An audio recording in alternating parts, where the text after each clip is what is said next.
लगन कुंडली में हम 8वें भाव के स्वामी की प्लेसमेंट को कंपेयर कर रहे हैं। जैसे मान लो किसी जातक का 8वें भाव का स्वामी किसी भाव में स्थित होता है और किसी दूसरे जातक का 8वें भाव का स्वामी चार्ट में किसी अन्य भाव में स्थित होता है। तो ये दोनों प्लेसमेंट में क्या फ़र्क हो सकता है, दोनों में से कौन सी प्लेसमेंट ज़्यादा बेहतर हो सकती है, इस वीडियो में जो हम डिस्कशन कर रहे हैं। मान लो किसी जातक का 8 लॉर्ड 10th हाउस में स्थित है उसके लगन चार्ट में, और किसी अन्य जातक का 8 लॉर्ड मान लो लगन में ही स्थित है। तो दोनों प्लेसमेंट को आप कैसे कंपेयर करेंगे, दोनों से क्या क्या प्रभाव आपको देखने को मिलेंगे और इनमें से कौन सी प्लेसमेंट ज़्यादा उचित है या ज़्यादा बेहतर है जो आपका फ़ायदा दे सकती है। अब 8वें भाव के स्वामी की बात करें तो आपका 8वें भाव का स्वामी 12 लगन के हिसाब से कोई भी ग्रह हो सकता है। सभी के जो 8वें भाव के स्वामी वो अलग अलग ग्रह होंगे। 8वें भाव का स्वामी अगर आपका सूर्य या चंद्रमा जैसा ग्रह है तो सिर्फ और सिर्फ वो आपका 8वें भाव का ही स्वामी है, अन्य किसी भाव का स्वामी चार्ट में नहीं है। लेकिन अगर मान लो आपका बृहस्पति या आपका शुक्र, बुध या शनि अगर आपके 8वें भाव के स्वामी हैं तो वो चार्ट में किसी न किसी अन्य भाव को भी रिप्रेजेंट कर रहे हैं। तो जब भी हम इस प्लेसमेंट पे विचार करेंगे तो उस दूसरे भाव को देखना भी हमारे लिए काफ़ी इंपॉर्टेंट होगा। 8वां भाव जो है वो आपके लिए हिडन ट्रांसफॉर्मेशन लाता है लाइफ में, या बहुत सारे सडन उतार चढ़ाव लाता है।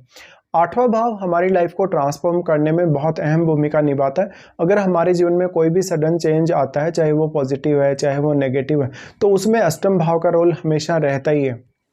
8वां भाव ये दिखाएगा कि आप मैरिज होने के बाद कितने ज़्यादा सेटिस्फाई हैं, अब अपने पार्टनर की फैमिली से या पार्टनर से कितने ज़्यादा सेटिस्फाई हैं, आपको पार्टनर की फैमिली के साथ जो व्यवहार है वो कैसा रहेगा, उनसे आपको कोई फ़ायदा होगा या नहीं होगा, गेन होगा या नहीं होगा, सपोर्ट मिलेगा या नहीं मिलेगा। 8वां भाव है वो आपकी जो स्टडी की क्षमता है, जिसमें आप कोई भी डीप रिसर्च वगैरह करते हैं या कोई भी प्रकार का एनालिसिस करते हैं डीपली, तो उसको बताता है।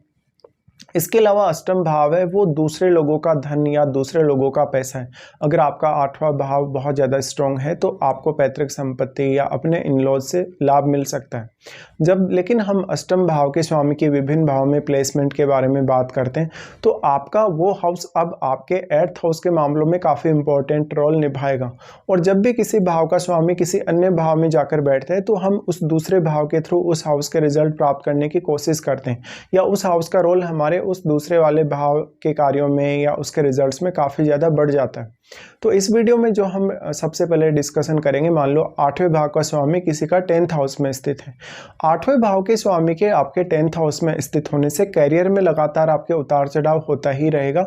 8वां भाव का स्वामी आपका कोई भी ग्रह हो सकता है, जिस प्रकार का भी वो ग्रह होगा वो आपके कैरियर की दिशा को तय करेगा।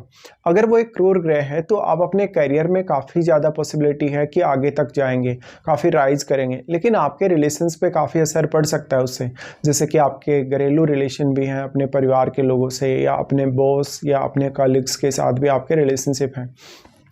अष्टम भाव का स्वामी 10th हाउस में जाए तो जब तक अपने हिडन टैलेंट का या अपनी हिडन क्रिएटिविटी का वो इस्तेमाल कर सकता है कैरियर को आगे बढ़ाने में।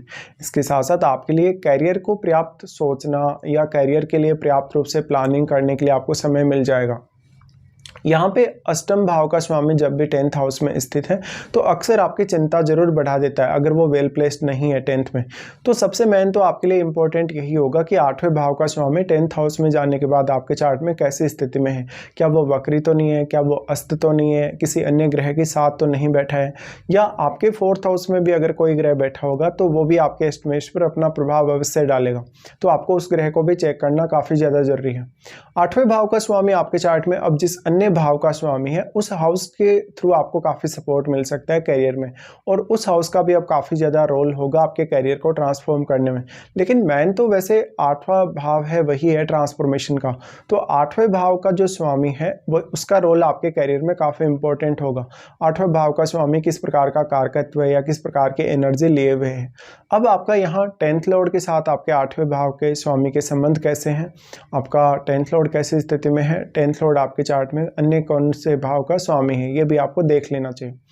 देखिए 8वें भाव का जो भी आपके चार्ट में स्वामी है वो अगर एक क्रूर ग्रह है या वो वेल प्लेस्ड नहीं है 10th हाउस में, तो वो अक्सर आपको कैरियर की वजह से शुरुआत में बहुत ज़्यादा स्ट्रगल दे सकता है, बहुत ज़्यादा आपसे मेहनत करवा सकता है और रिजल्ट कभी कभी आपकी अपेक्षा के अनुसार ना हो, ऐसा होगा।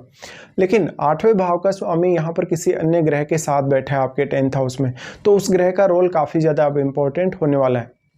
आपका 8वें भाव का स्वामी 10th हाउस में बैठकर आपके 4th हाउस को तो प्रभावित करेगा ही करेगा, हर किसी परिस्थिति में वो 4th हाउस को जरूर प्रभावित करेगा।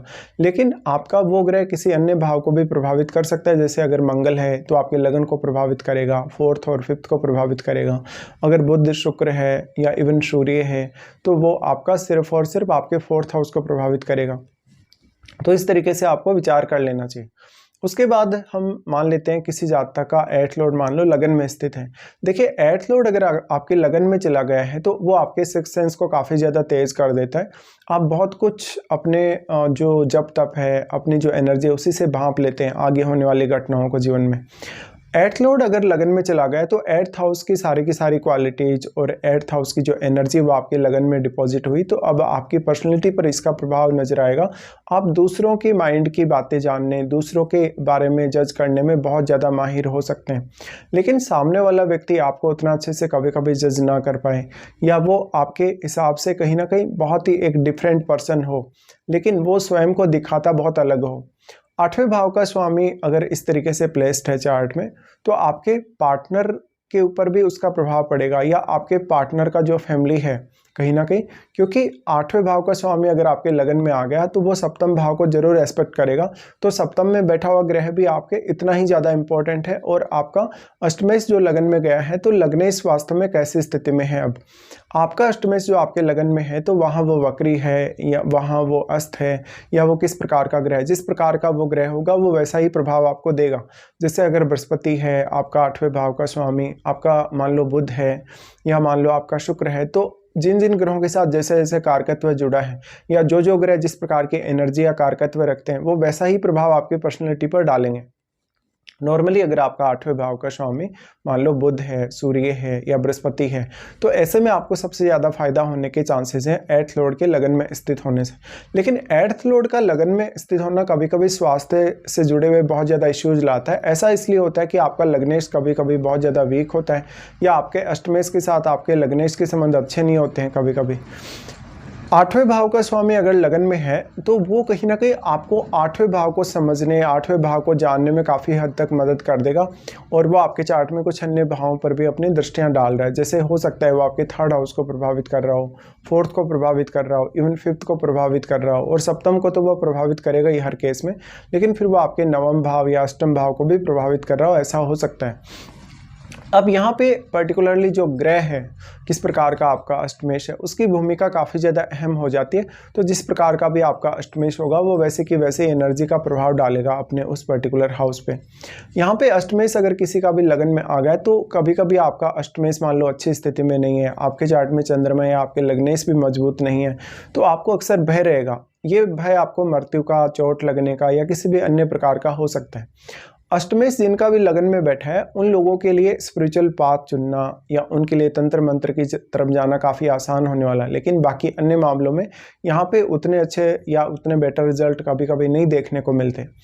अष्टमेश किसी का लगन में चला गया तो अब आपका जो नॉलेज है, आपका जो हिडन टैलेंट है, वो आपके काम आएगा पब्लिक डीलिंग के लिए, क्योंकि उस ग्रह का प्रभाव आपके सप्तम पर है डायरेक्टली। तो इस प्रकार का प्रभाव होगा तो पब्लिक डीलिंग में आपको फ़ायदा मिलेगा। अब यहाँ आपको देखना होगा कि अष्टमेश लेकिन किस प्रकार का ग्रह है। जिस प्रकार का भी ग्रह होगा वो वैसी की वैसी क्वालिटीज़ में ही आपको सपोर्ट कर पाएगा। तो इस तरीके से मोस्टली अगर अष्टमेश एक शुभ ग्रह होगा तो प्रभाव ज़्यादा पॉजिटिव हो सकते हैं, लेकिन यहाँ डिस्पोजिटर लगनेश की भूमिका भी उतनी ज़्यादा महत्वपूर्ण है। अब आपको देखना होगा कि यहाँ पे अन्य कौन कौन से ग्रह हैं जो प्रभाव डाल रहे हैं आपके लगन पे, या लगन में साथ में कोई अन्य प्लैनेट बैठा है तो उसको भी देखना होगा। वास्तव में अब आपको ये चेक करना चाहिए कि क्या आपको वास्तव में अष्टमेश की दशा है या नहीं। अगर अष्टमेश की दशा आपको होगी इस जीवन काल में तो ये सारे के सारे रिजल्ट्स काफ़ी स्ट्रांगली देखने को मिलेंगे। लेकिन जब भी हम महादशा की बात करते हैं तो महादशा में टाइम पीरियड भी काफ़ी मैटर करता है। तो इस समय आपके आगे आने वाली जो दशाएं हैं उन्हीं पे आप विचार कर सकते हैं। तो कुछ केसेस में 8th लॉर्ड का 10th हाउस में जाना भी बहुत ज़्यादा बेहतर होगा, और कुछ केसेस में 8th लॉर्ड का आपके लगन में आना भी बहुत ज़्यादा बेहतर होगा। तो दोनों ही अपने आप में बहुत ही ज़्यादा बेहतर प्लेसमेंट है। अब सिर्फ फर्क पड़ेगा अगर आपका अष्टमेश 10th हाउस में वक्री होके बैठा है, अस्त होके बैठा है, या आपके लगन में जो आपका 8th लॉर्ड बैठा है वो हो सकता है वक्री हो, अस्त हो, या किसी अन्य ग्रह के साथ हो। तो आपको उसी हिसाब से विचार करना होगा।